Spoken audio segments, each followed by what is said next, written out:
एक बार फिर तुम एनी को हर्ट करने में कामयाब हो गए हो। कांग्रेचुलेशंस। आदिल अभी नहीं यार, हम बाद में बात करेंगे, ठीक है?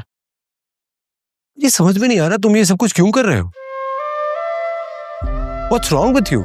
एक ही बार में सब कुछ खत्म क्यों नहीं कर देते तुम? क्या कहा है मैंने? बताओ ना, क्या कहा है? हमदर्दी में एक बिजनेस डील ऑफर की, घर के किचन से बाहर निकालने का एक रास्ता दिखाया, और उसमें भी मैं तुम्हें गलत नजर आ रहा हूँ? तुम्हें क्या लगता है चाचू ने उसको ऑफर नहीं की होगी? मैंने उसको कन्विंस करने की कोशिश नहीं की होगी? तुम अजीब आदमी हो, बाहर उसको इग्नोर करते हो, यहाँ ऑफिस बुला के उसको पैसे ऑफर कर रहे हो। तुम क्या तुम उसको अच्छी तरह से नहीं जानते हो? वो एक बहुत खुददार लड़की है, वो इस तरह की ऑफर्स कभी कबूल नहीं करेगी। खुददार? सीरियसली भाई, जरा जरा से पैसों के लिए लोगों से झगड़ती फिर रही है वो, पता नहीं कितनी पुरानी गाड़ी को अभी तक घसीट रही है, शादी कर रही है। I don't know what's gotten into हर यार।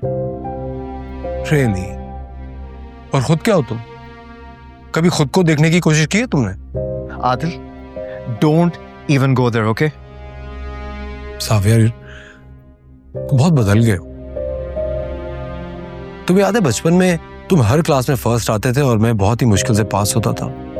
तुम्हारे ग्रेड्स अच्छे होते थे और मेरे बहुत ही एवरेज। सारी जिंदगी में तुम बनने की कोशिश करता रहा।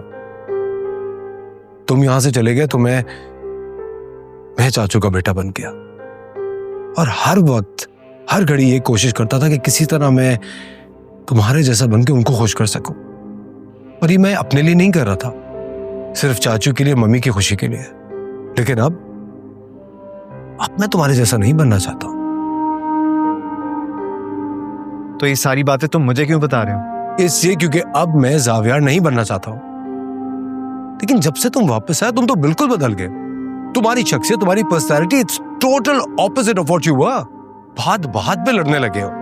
फसूल में बेचारी एनी के साथ ज्यादती करे और तुम मुझसे भी बात पे झूठ बोलते हो। आदिल, जस्ट स्टॉप इट, ठीक है? सच ही तो कह रहा हूं। जब से वापस आए हो तुम, एक दिन आराम से बैठ के अपनी हरकतों के बारे में सोचो जरा। तो क्योंकि बचपन से जिस जावियर को मैं जानता हूं, तुम वो तो बिल्कुल हो ही नहीं। वो पता नहीं तो वो जावियर को कहां छोड़ आए हो। और अब तुम जिस तरह एनी को ट्रीट कर रहे हो, पहले वाला जावियर उसके साथ ऐसा सलूक हरगिज नहीं करता। और वो जो उस बंदे से शादी कर रही है, उसका क्या?